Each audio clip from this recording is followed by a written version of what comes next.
Now, Enter Shikari have announced a new album, a new single, and an album release. What? Have you written this, Eamon? Enter Shikari announced... Yeah, quickly. I'm going to read it as it's written. Enter Shikari announced new album, single, and album release. There's no comma. There's no comma there. So, what is a capital A?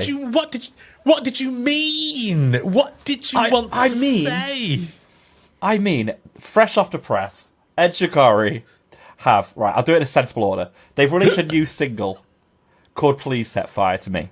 Have they? It's fantastic, first of all. It's a great song. They're releasing a new album in April, which is called A Kiss for the Whole World. And they're doing... Oh, that's pleasant. They're doing album release show residencies in London, Manchester, Wolverhampton, Bristol, and Glasgow. So, but these are like monthly, so they're doing in February, March, and April. They're playing those venues. They're small venues. Shikari love playing small venues. Each set's going to be different each time. Presumably, as we get more singles from the album, they'll probably play all the album live at some point across these shows, I imagine. And I would definitely be trying to go. They're sort of doing this... They're saying it's phase 2 of Shikari, is what Raoul's been sort of saying. And, yeah, it's very exciting because I'm a big, big Shikari fan. As you can tell by the little shirt. Now, Lee, are you telling me that you weren't aware of this? No, well, obviously, I told you in the week, or I told you last week, I'm on a bit of a hiatus from all social media, and this is the one regret. I'm missing so much shit. No, I did not know this, and this is really exciting actually because I've just looked at the tour poster, and that part of the March tour, they're with As Everything Unfolds, and yes. I absolutely loved As Everything Unfolds at Download. Obviously saw them twice. 32 quid for a ticket. That's not bad actually. The London show, that's not actually that bad. Yeah, so to get tickets, to get early access to tickets, you need to pre-order the album or be part of the Future Historians fan club. And they'll go on sale on the 19th, I think, for the pre-release. So I have the album pre-ordered. It's going to be very, very good. I'm very excited. The single has like a cross of old Shikari meets a new kind of era. Lots of guitar noise, which is nice. 17th is on a fucking Friday. What exactly have you ordered as the single, album, whatever? Have you ordered a physical copy or vinyl or what?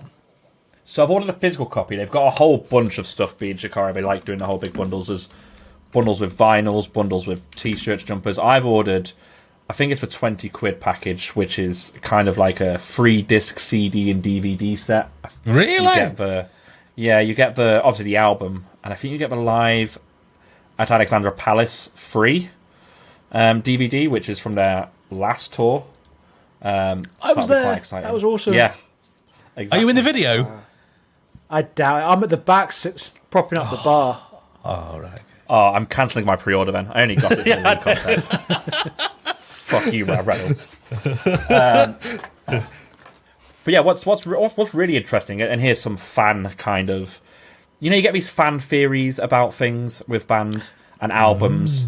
Yes. So the album artwork is these little red flowers kind of dead in a forest. And obviously they're quite big climate enthusiasts and all that kind of stuff. And if you compare it to the Flash Flood of Colour album frontage, they've got their big red Enter Shikari logo in lights in a forest. And it looks like this album's playing off the idea that humanity has destroyed the forest and the plants are dead, is what it looks like. And with them going into phase 2, maybe they've killed off that side of Shikari. Maybe that's the theory behind it as well. There's lots of fan theories because fans are weird. But do you go on? Did they have a forum or some sort of club or something where you discuss all these rumours? There's a Shikari fan Facebook group which has all the Shikari nerds in it. Nicest nerds going.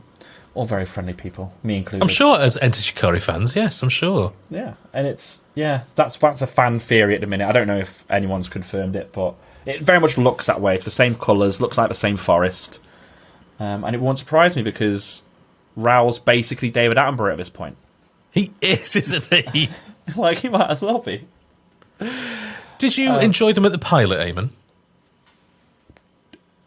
Yes, I've seen Shikari a whole bunch of they're probably my most seen band. Like, really, I'm probably close. If I'm over 30, probably maybe under 30 times. I don't know. I've been going to see them since 2004, 5, maybe. When they first came out, then really, yeah. Because I remember hearing "Sorry You're Not a Winner" when I was when 2006, which is obviously a couple of years after obviously all the all the demos started coming out. Yeah, I was actually dumbfounded there to think actually that's actually so cool. You actually saw them like way back when they were. I saw them play the Comedy Tent at the Leeds Festival. That was an experience. Comedy Tent. There was a load of comedians, and then there was it was on the Thursday night, and it was who was the other band? It might have been Sixth. No, it wasn't Sixth. It was a metal band. It might have been Sixth. And Shikari, they did a half-hour set. But yeah, I've seen them a whole bunch. But the pilot, going back to the actual question, how good was that? Like, after however long without live music, there's two acts for me, especially festival-wise, that epitomises festivals and live music in the UK for me, and it's Frank Turner and Enter Shikari. Like, no two acts epitomise festivals and live music. I don't think they're just two sets of passionate musicians, but Shikari absolutely destroyed that stage, and just blew me away. It's probably my favourite time I've seen Shikari. Maybe because of the whole not seeing anyone for ages, but I think it was just spectacular. I mean, it was a very special festival, wasn't it? The whole thing at Pilot. Yeah. It was despite one or two things that Lee would complain about. I mean, when do I not have something to complain about? No, I know. Let's be real. Come on. I've always got something to have a bitch about at Download Festival. We've made a whole podcast about it. Exactly. But because of, obviously, you had lost your keys and tent. I had a camping nightmare issues. that year. I had a nightmare that year. I really did. It was the worst thing as well. Is like you said, we hadn't had music, like live music or anything like that, for absolutely ages. And yeah, man, I came in and just totally unprepared for what was to happen. My tent was too big. I lost my keys. But you know what? A lot of that shit it wasn't your fault because there wasn't enough space to camp. I think that's what made it worse. When you say it wasn't my fault, I think that's what made it worse was the fact that I've come in so excited and so what I thought was prepared. Yeah. And then see, again, I saw so many people with the same size tent that managed to pitch up. And bigger, with gazebos next to it. Oh, that wound me up. But, Dickheads. Yeah.